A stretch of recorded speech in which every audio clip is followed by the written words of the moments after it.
Mettez-vous à deux parfois. Mettez-vous à deux. C'est bon?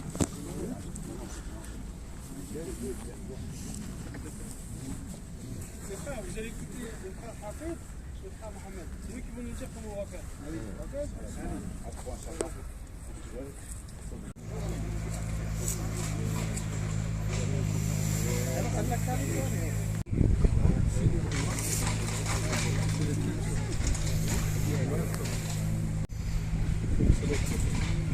Tu annonces pas ça.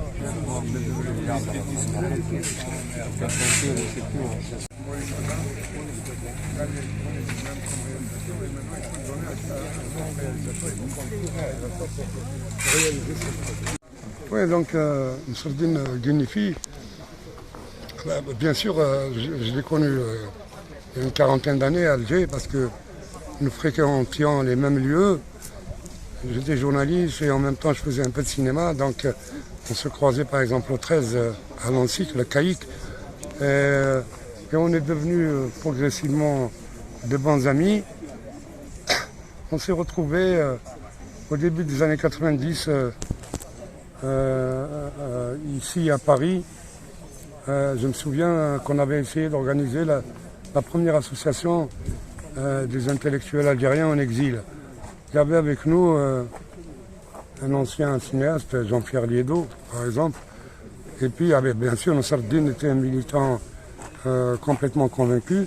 Et il y avait d'autres cinéastes, d'autres comédiens. Et on a gardé le contact tout le temps. Et souvent, j'ai suivi son parcours. Il me parlait de ses projets. Nous avons été voisins. Moi j'habitais Drancy, lui était du côté de Noisy-le-Sec. Comme moi j'ai tenu plein de bistrots à Paris, donc il donnait ses rendez-vous à nos amis communs chez moi. Donc on a passé plusieurs soirées interminables à refaire le monde, à refaire l'Algérie, à parler du pays et à essayer d'envisager des solutions avec lui, avec d'autres. Et puis, bon, Nusreddine, c'était un bonhomme d'abord d'une discrétion incroyable, d'une humilité incroyable, et surtout, c'était un grand travailleur.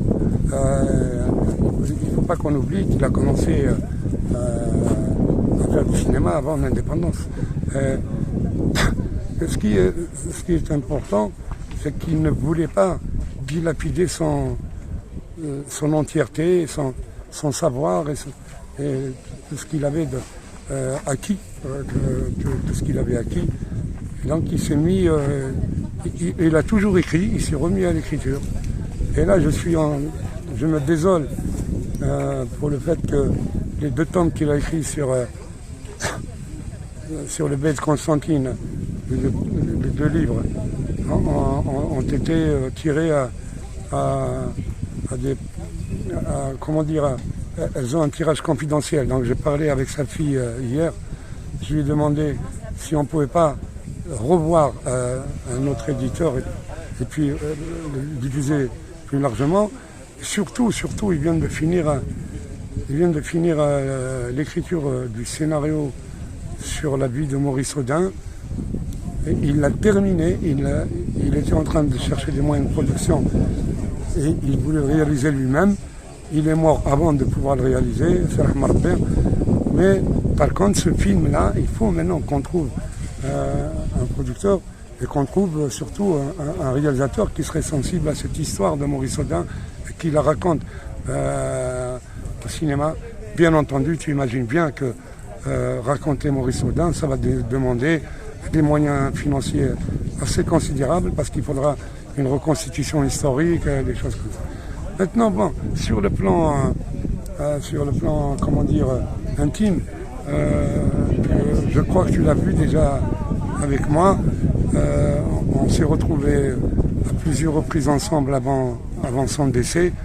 Tu as bien vu que nous avions des relations amicales formidables, tous les deux, et qu'on parlait de tout et de rien. On parlait beaucoup d'Algérie, mais aussi on parlait aussi de France, et on parlait aussi de littérature, de poésie, de machin.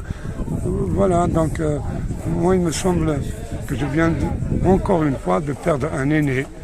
Il est mort à 79 ans. Il a 11 ans de plus que moi.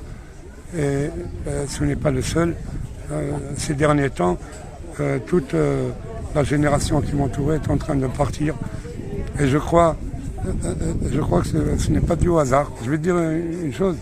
J'ai l'impression que nous, qui sommes exilés, doublement exilés, nous sommes un peu